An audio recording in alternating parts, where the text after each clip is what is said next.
السلام علیکم۔ آپ دیکھ رہے ہیں پی ڈی ایم کے 12 نکات، حقائق یا ایجنڈا پارٹ 3۔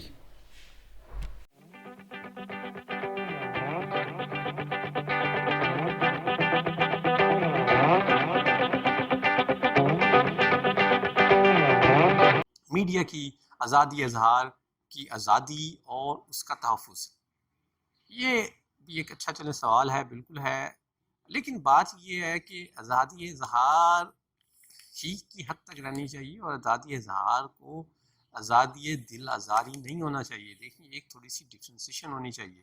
اب سوشل میڈیا پہ جو آزادی اظہار اب ملی ہوئی ہے وہ کیا کر رہی ہے؟ تو بہرحال یہ ایک ویلڈ پوائنٹ ہے، آزادی اظہار ہے، اس کا تحفظ بھی ہونا چاہیے۔ تو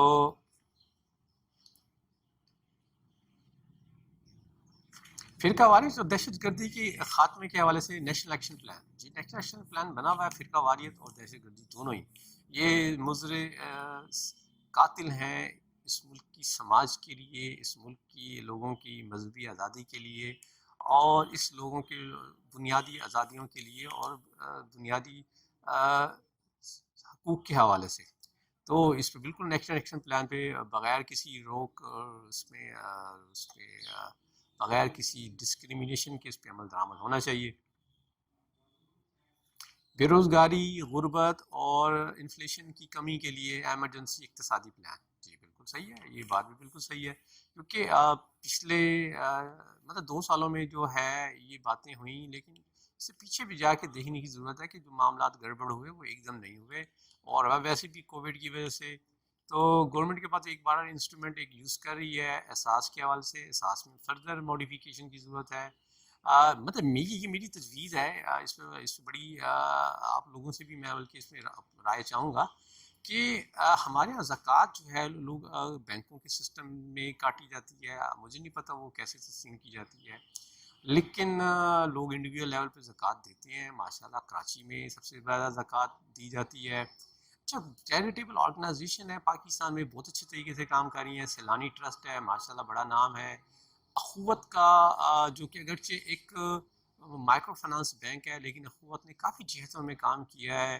تو اب احساس پروگرام میں انہوں نے تمام جو ہے اس نوعیت کے اداروں کو اکٹھا کیا ہے۔ تو میرے جو تجویز یہ ہے کہ گورنمنٹ ایک اچھا کام یہ کرے کہ پاکستان میں مستحقین کا ڈیٹا مرتب کرے۔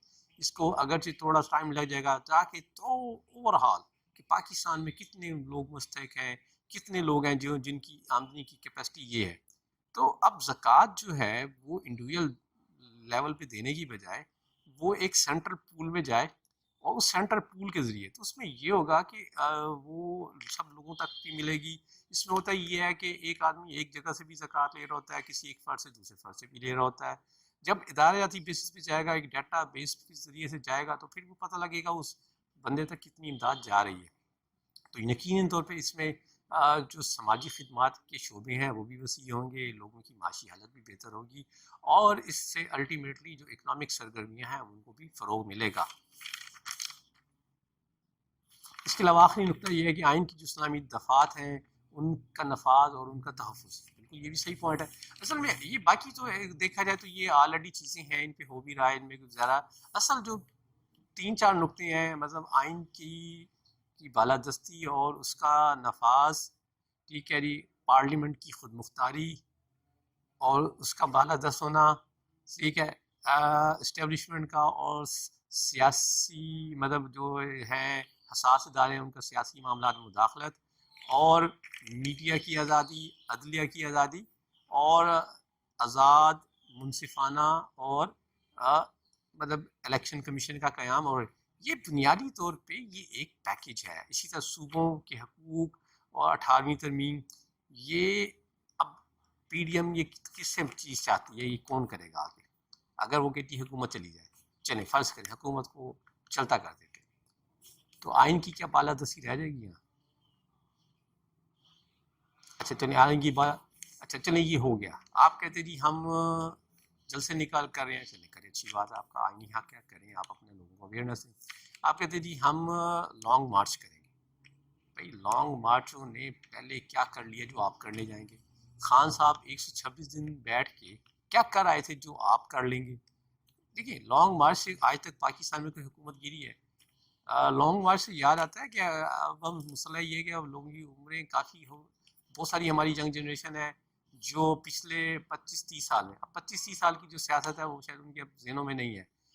میں اب 50 کے قریب کا ہوں، تو میں نے تو 72 کی بہرحال سیاست میں نے نہیں دیکھی، 78 بھی مجھے تھوڑا تھوڑا سا یاد ہے، لیکن 85 کے منظرنامے تو مجھے یاد ہے۔ 85 سے لے کے اب تک بے نظیر کے خلاف بھی میاں صاحب نے ایک تحریک چلائی تھی، اور میاں صاحب کے خلاف بے نظیر نے بھی چلائی تھی، تو کیا ان سے وہ حکومتیں گر گئی تھیں؟ خان صاحب، اچھا افتخار چودھری صاحب کے لیے ایک دھرنا ہوا تھا، وہ ایک لانگ مارچ ہوا تھا، اس سے تو نہیں ہوا تھا، پھر بعد میں ایک ہوا تھا تو اس سے پہلے وہ ہو گیا تھا۔ تو طاہر القادری صاحب ماشاء اللہ جو بڑے خطرناک قسم کے، ادب یقین مانے بڑے خوفناک قسم کے، میں جو اسپیچ سنا کرتا تھا مجھے یقیناً راتوں کی نیند اڑ جاتی تھی۔ انہوں نے کہتے تھے کہ میں نے کفن باندھ لیا ہے میں نے وضو کر لیا ہے اور میں شہادت کے لیے تیار ہوں۔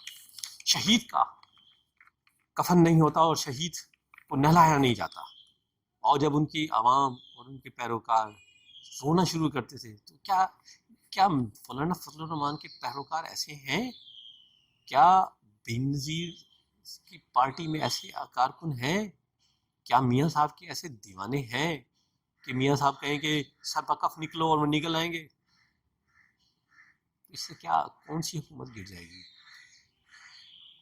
سردیوں کے موسم ہے، یہ قائدین تو اپنی گرم گرم اس میں کیبنوں میں بیٹھ کے بات کرتے ہیں۔ کارکن سوچیں، کیا کارکن پچھلی دفعہ آئے نومبر کی ٹھنڈ میں اسلام آباد میں رہے تو کیا فضل الرحمان صاحب حکومت گرا گئے تھے؟ اگر کسی نے ان سے وعدہ کیا تھا تو کیا وعدہ پورا ہو گیا ہے؟ تو بات یہ کہ ان سے کچھ نہیں ہونا۔ اب آپ یہ کہتے ہیں کہ جی آپ نے فیئر الیکشن کرانے، تو فیئر الیکشن کرانے کے لیے اصلاحات کون کرائیں گے؟ اب یہ بتائیں کہ ہر الیکشن کے اوپر تو ہر پارٹی کو کسی نہ کسی پارٹی کو یا اکثر پارٹیوں کو ریزرویشن ہوتی ہے، تو کیا کون سا میکنزم لائیں، کہاں سے میکنزم لائیں کہ یہ الیکشن فیئر ہوں؟ کیا اللہ تعالیٰ کیا خود اس دنیا میں وجود لائیں گے اور آ کے کرائیں گے؟ ہمیں عدلیہ پہ ٹرسٹ نہیں ہے، ہمیں میڈیا کہتا ہے کہ مجھے آزادی نہیں ہے، تو یہ کون آ کے دلوائے گا؟ یہ بیٹھ کے ہمیں آپس میں، یہ اسمبلی ہے، یہی ہے، یہیں بیٹھیں، یہاں بیٹھ کے پچھلے دنوں گرینڈ الائنس کی اور ڈائلاگ کی باتیں ہوئی، تو یہی فورم ہے، یہاں بیٹھ کے آئینی اصلاحات کے پیکج کو لائیں، اس پہ ڈسکشن کریں۔ اب اس میں احتساب کی بات نہیں گئی کہ خان صاحب تو کہتے ہیں کہ احتساب بہت ضروری ہے، اور حقیقت ضروری بھی ہے۔ مطلب ہماری یہ جمہوری پارٹیاں بیٹھ کے یہ تو روتی ہیں کہ 70 سالوں میں غیر جمہوری کام ہوئے، تو بھائی جان ان سے پوچھنے کی ضرورت یہ ہے کہ ان غیر جمہوری کاموں میں حصے دار کون کون تھے؟ کیا ایوب خان صاحب کی کیبنٹ میں کتنے فوجی جرنیل بیٹھے تھے؟ کیا جنرل ضیاء کی کیبنٹ میں کتنے فوجی بیٹھے تھے؟ اور پھر ویر مشرف صاحب کی کیبنٹ میں کتنے فوجی تھے؟ بات یہ کہ یہ سارے حصے دار ہیں، یہ حصے دار مت بنے، اس نظام کو چلائیں، اسی اسمبلی میں بیٹھ کے اصلاحاتی پیکج پہ بات کریں اور یہ ساری چیزیں ان کو صحیح کریں تاکہ آنے والا کل پاکستان کے لیے ہم سب کے لیے ٹھیک ہو۔ نہیں تو یہ مسئلے چلتے رہیں گے۔ یہ اگر یہ پی ڈی ایم واقعتاً سیریس ہے تو ان پہ عمل کرے، اگر اس پہ نہیں چلتی تو سمجھ لیں پھر پی ڈی ایم کے مسائل کچھ اور ہیں۔ یہ کہتے ہیں نا منہ پہ کچھ اور بات ہوتی ہے، پیٹھ پیچھے کچھ اور ہوتی ہے، سطور پہ کچھ اور ہوتی ہے، بین السطور کچھ اور ہوتی ہے، پیج پہ کچھ ہوتی ہے، پس پیج کچھ اور ہوتی ہے، پس آئینہ کچھ اور ہوتی ہے، پس پردہ کچھ اور ہوتی ہے۔ تو یہ اس کا مطلب ہے یہ پھر کچھ اور کہانیاں ہیں، اور پھر خان صاحب ٹھیک کہتے ہیں یہ ذاتی ایجنڈا ہے، یہ پھر اپنی کوئی دولت بچانے آ رہا ہے، کوئی اپنا مال بچانے آ رہا ہے، اور کوئی اپنا جو ہے نا اقتدار کے چکر میں پڑا ہوا ہے، کوئی عوامی مفاد نہیں ہے اگر یہ آپ ان چیزوں کو کرنے کے لیے سیریسلی نہیں کرتے۔ یہ تھا آج کا ویلاگ، آپ کو پسند آئے تو شیئر کریں، کامنٹ دیں، اور ادریس الرحمان یوٹیوب چینل کو سبسکرائب کریں۔ خوش رہیں آباد، السلام علیکم۔